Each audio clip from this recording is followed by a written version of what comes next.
More than a century after Archduke Franz Ferdinand and his wife Sophie were shot dead in Sarajevo, historians still debate what truly sparked the First World War. Those fateful gunshots in June 1914 set off a chain of events known as the July Crisis, which eventually engulfed the world's great powers in a conflict that would reshape the 20th century. Yet, to fully grasp how a single assassination could ignite such devastation, we must look beyond that summer in 1914 to what many call the long fuse. The deeper forces that had been building for decades across Europe, creating a powder keg just waiting for a spark. If you find this journey through history fascinating, please support our channel by hitting the like button, sharing with fellow history enthusiasts, and subscribing for more in-depth explorations of the past. Your support helps us continue bringing these crucial historical narratives to life. The changing face of pre-war Europe. The decades before 1914 saw Europe transformed by industrialization. Factories multiplied, cities expanded, and wealth grew at unprecedented rates. But this progress came with deep social divides. While factory owners and bankers amassed fortunes, workers often lived in harsh conditions with minimal pay.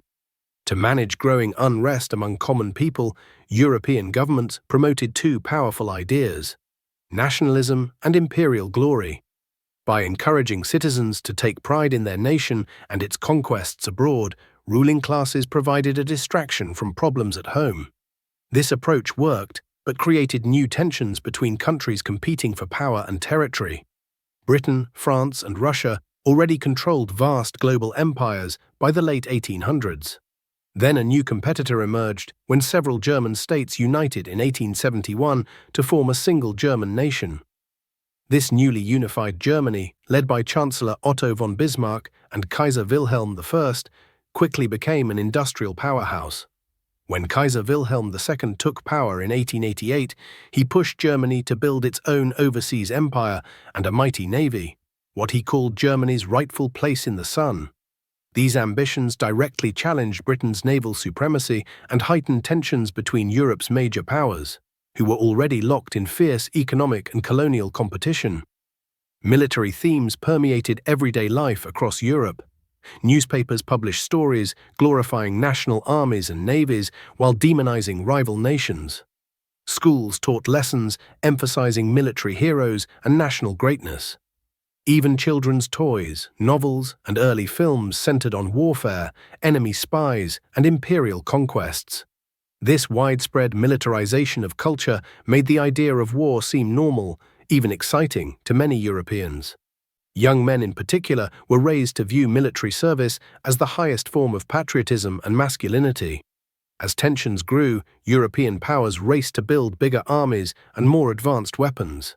Germany's naval expansion particularly alarmed Britain, which responded by building even more powerful ships, including the revolutionary dreadnought battleships that made older vessels obsolete.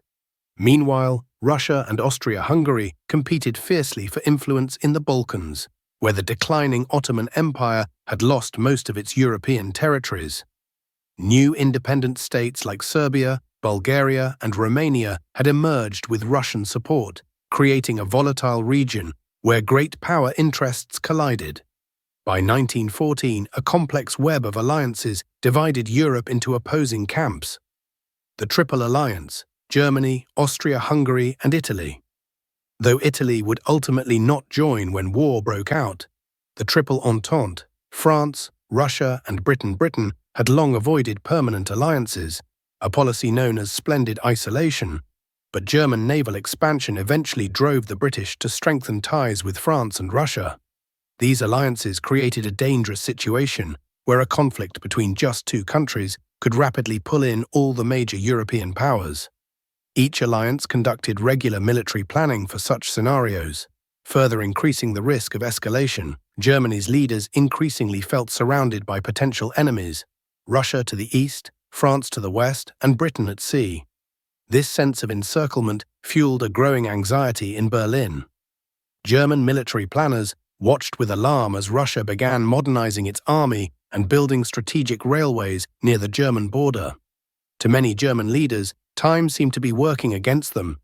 If war was coming eventually, they reasoned, better to fight sooner, while Germany still held advantages in military organization and equipment. This now or later debate took on greater urgency after Germany tested Entente resolve during two diplomatic crises over Morocco in 1905 and 1911. When Germany backed down both times, some military leaders grew frustrated. German Chief of Staff Helmut von Moltke expressed this sentiment dramatically. "If we again slip away from this affair with our tail between our legs, and if we cannot bring ourselves to put forward a determined claim which we are prepared to force through with the sword, I shall despair of the future of the German Empire. I shall then resign. But before handing in my resignation, I shall move to abolish the army and to place ourselves under Japanese protectorate. We shall then be in a position to make money without interference and develop into ninnies." While great power rivalries intensified across Europe, the Balkan region became increasingly unstable. In 1908, Austria-Hungary formally annexed Bosnia, a territory it had administered since 1878, but which remained technically part of the Ottoman Empire. This move angered Russia, which saw itself as the protector of Slavic peoples, and infuriated Serbian nationalists who dreamed of uniting all South Slavic peoples in a single state. The Balkan Wars of 1912–1913 further destabilized the region. Serbia emerged from these conflicts with more territory and greater confidence, while Austria-Hungary grew increasingly concerned about Serbian ambitions toward its own South Slavic populations. Relations between Austria-Hungary and Russia deteriorated sharply during this period. The situation worsened in 1913 when Austrian counterintelligence officer Alfred Redl was exposed as a Russian spy, revealing that sensitive Austrian military plans had been compromised. On June 28, 1914, Archduke Franz Ferdinand, heir to the Austro-Hungarian throne, and his wife Sophie visited Sarajevo in Bosnia. A group of Serbian nationalists plotted to assassinate him. After an earlier attempt failed, 19-year-old Gavrilo Princip spotted the royal couple's car making a wrong turn. He stepped forward and fired 2 shots, killing both the Archduke and his wife. The assassinations themselves did not automatically mean war. However, Austria-Hungary was disappointed by the lukewarm international response to this murder of their future monarch.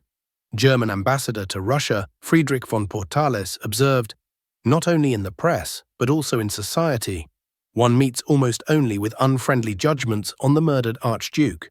Serbia's official response proved particularly galling to Vienna. Prime Minister Nikola Pasic expressed formal condolences, but insisted the assassinations were an internal Austro-Hungarian matter. Serbian authorities conducted only a brief investigation that conveniently found no evidence of government involvement.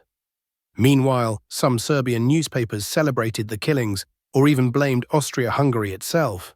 When Vienna protested these publications, Pasic claimed he neither could nor would censor Serbia's free press. In Vienna, Austria-Hungary's leaders debated how to respond. Chief of Staff Franz Conrad von Hotzendorf had long advocated war against Serbia, and now many officials agreed with him. The Foreign Ministry received numerous letters from prominent citizens demanding military action. Austrian artist Josef von Storck captured this shifting mood in a letter dated June 30th. "Last year I took the liberty of writing to say that we would have to learn how to tolerate Serbian impertinences without resorting to war. Now the matter has acquired an entirely different aspect." Conrad put it more bluntly: war, war, war. The Austrian government ultimately decided on military action to punish Serbia and resolve the threat of Serbian nationalism once and for all. They hoped for a quick, localized conflict. However, attacking Serbia risked drawing in Russia as Serbia's protector, and Austria-Hungary could not face Russia alone. On July 6, Kaiser Wilhelm II of Germany made a fateful decision that would accelerate the path to war. He gave Austria-Hungary what historians call the blank check, a promise of unconditional German support for whatever action Vienna chose to take against Serbia. Austrian ambassador Count Laszlo Szogyenyi-Maric reported the Kaiser's words to Vienna: "The Kaiser authorized me to inform our gracious Majesty that we might rely upon Germany's full support.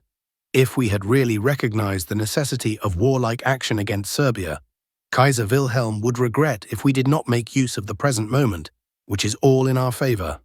Wilhelm added that he believed Russia was not ready for war and urged Austria to act quickly if it decided to attack Serbia. With this promise of German backing, 4 possible outcomes now seemed possible. 1. A peaceful negotiated settlement. 2. A contained war between Austria-Hungary and Serbia. 3. A continental war involving Austria, Russia, Germany, and likely France. 4. A world war if Britain and its empire joined France and Russia. Each of the great powers approached the crisis with different priorities and expectations.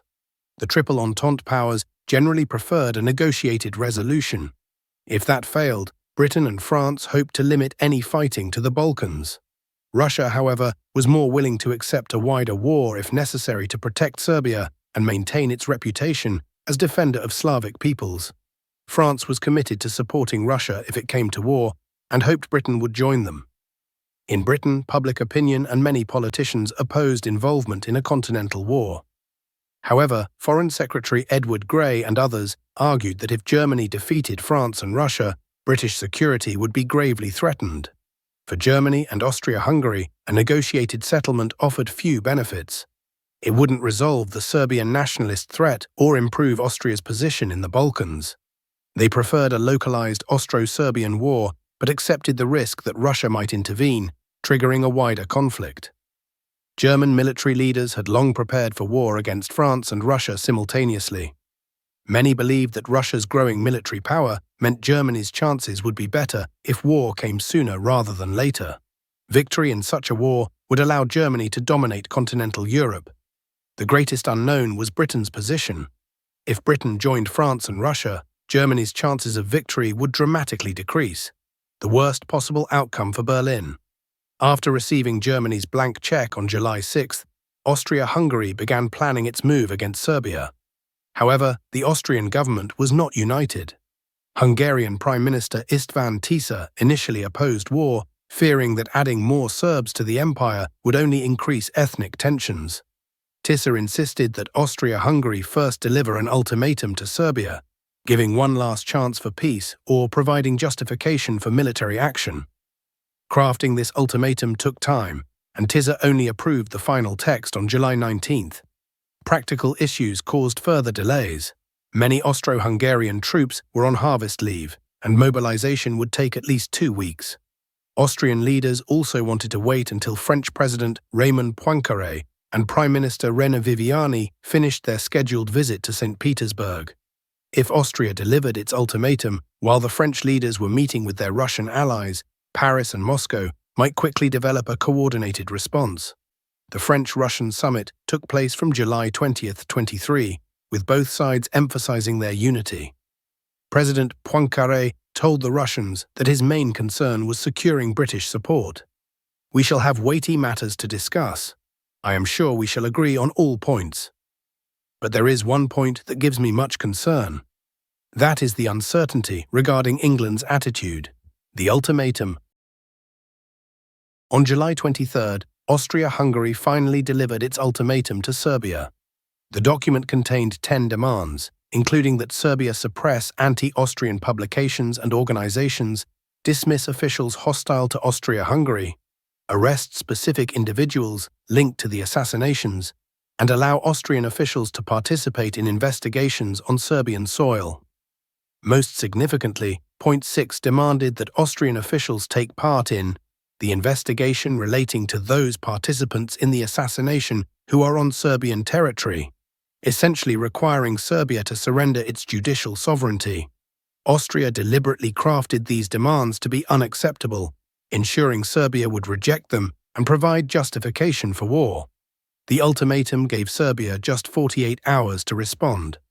The ultimatum triggered frantic diplomatic activity across Europe. Russia, France, and Britain urged Serbia to respond as conciliatorily as possible, while asking Austria to extend its deadline. Surprisingly, Serbia's reply was largely accommodating. Belgrade accepted most of the Austrian demands, but rejected those that would violate Serbian sovereignty, particularly allowing Austrian officials to prosecute Serbian citizens. Austria-Hungary found this response inadequate and broke diplomatic relations with Serbia on July 25. The next day, Austria ordered partial mobilization against Serbia. When news of the ultimatum reached St. Petersburg, Russian Foreign Minister Sergei Sazonov declared, "C'est la guerre européenne." This is European war. He warned the Austrian ambassador, "You are setting fire to Europe. It's a great responsibility you are taking on. You will see what effect this has in London and Paris, and maybe elsewhere too."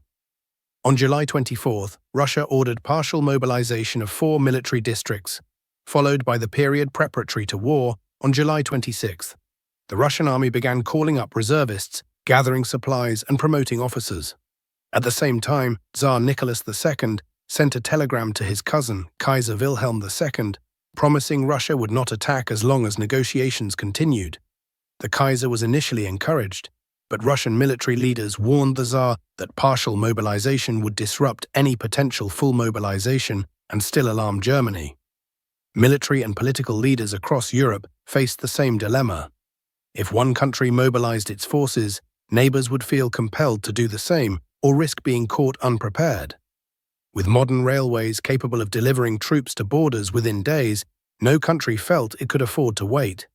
This reality gave military leaders unprecedented influence during the crisis.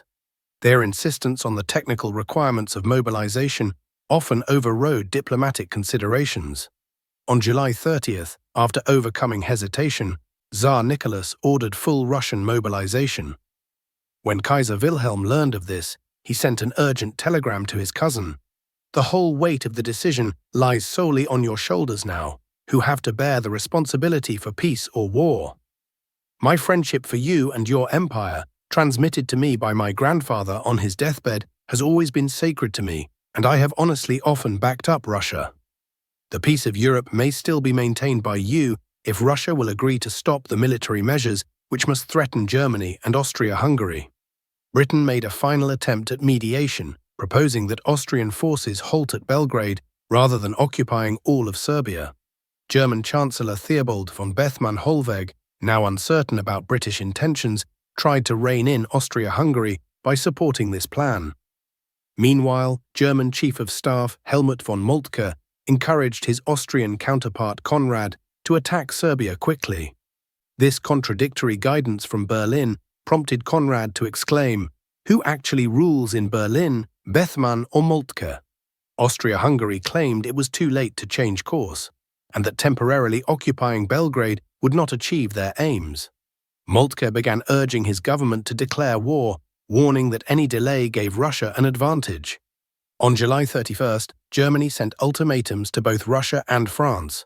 Russia was told to halt mobilization within 12 hours, while France was asked to declare neutrality in any Russo-German conflict. When these demands went unanswered, Germany declared war on Russia on August 1st. This led to another flurry of telegrams between the royal cousins and European capitals. In Britain, King George V joined the effort to prevent war, sending a personal appeal to the Tsar. Prime Minister Herbert Asquith recalled presenting a draft telegram to the king. The poor king was hauled from his bed at 1:30 a.m. to sign it. But military momentum was now overtaking political decision-making. On July 31st, French General Joseph Joffre pressed his government to abandon its cautious approach and order mobilization. President Poincaré described the meeting, which continued into the early hours of August 1st. Joffre appeared with the placid face of a calm, resolute man, whose only fear is lest France, outstripped by German mobilization, the most rapid of them all, might speedily find herself in an irreparable state of inferiority. France finally mobilized that afternoon. Germany's position on Britain remained unclear. London sent ambiguous messages suggesting Britain might remain neutral if Germany did not attack France. This prompted Kaiser Wilhelm to ask Moltke to abandon the Schlieffen Plan, which called for German forces to invade France through Belgium. Moltke replied that stopping the massive and complex mobilization was impossible and would be suicidal. The Kaiser responded angrily, "Your illustrious uncle, Moltke the Elder, would have given me a different answer." Belgium's neutrality proved the final turning point.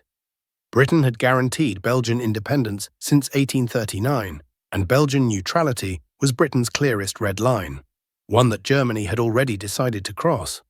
On August 2nd, Germany delivered an ultimatum to Belgium that had been prepared a week earlier. The Germans claimed France planned to enter Belgium, so Germany had no choice but to move in preemptively.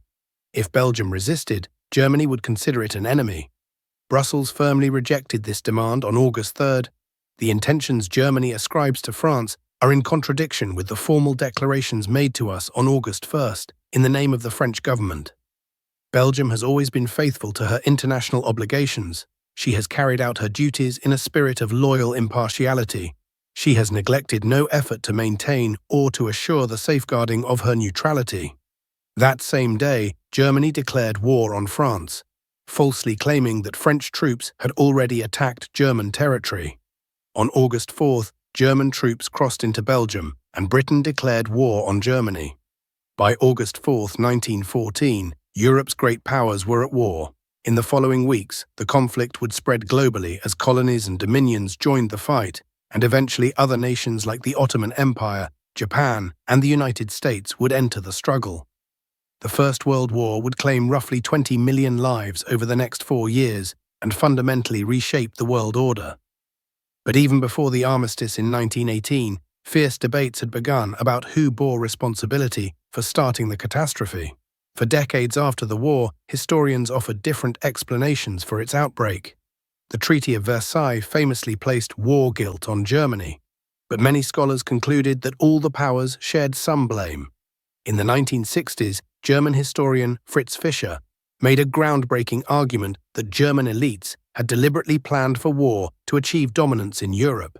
The Fischer thesis claims Germany consciously led Austria-Hungary to escalate the crisis, believing the time was right for a decisive conflict. Other historians argue that Russia's early mobilization was the critical step that made war inevitable, while some emphasize Austria-Hungary's determination to crush Serbia regardless of consequences. Many point out that Britain's ambiguous position failed to deter Germany at crucial moments. More recent scholarship focuses on how the alliance system did not automatically force countries into war, as proven by Italy's initial neutrality, but instead created a context where miscalculations and fears could spiral out of control. A particularly important insight concerns the relationship between military planning and political decision-making. In 1914, military requirements increasingly dictated political choices rather than the reverse. Russian leaders wanted partial mobilization, but were told it was technically impossible. German politicians did not want to bring Britain into the war, but could not stop their armies from marching through Belgium. This inverted Karl von Clausewitz's famous dictum that war is politics by other means. Instead, politics became subordinate to military necessities with devastating consequences. The war that began in 1914 would transform Europe and the world. 4 empires, German, Austro-Hungarian, Russian, and Ottoman, collapsed. New nations emerged across Eastern Europe and the Middle East. Revolutionary movements gained strength, most notably in Russia, where the Bolsheviks seized power in 1917. The peace settlement at Versailles created new tensions and grievances, especially in Germany, that would help fuel the rise of fascism and eventually lead to the Second World War just 2 decades later. That conflict would culminate in the 1945 Battle of Berlin, when Soviet forces launched their final offensive against the German capital. If you've enjoyed this exploration of how the First World War began, please take a moment to like this video, share it with others who appreciate honest, in-depth history, and subscribe to our channel. Your support allows us to continue producing high-quality historical content that reveals the truth behind pivotal moments that shaped our world. By subscribing, you'll join a community of history enthusiasts committed to understanding our past to better navigate our future. Thank you for being part of our journey through history.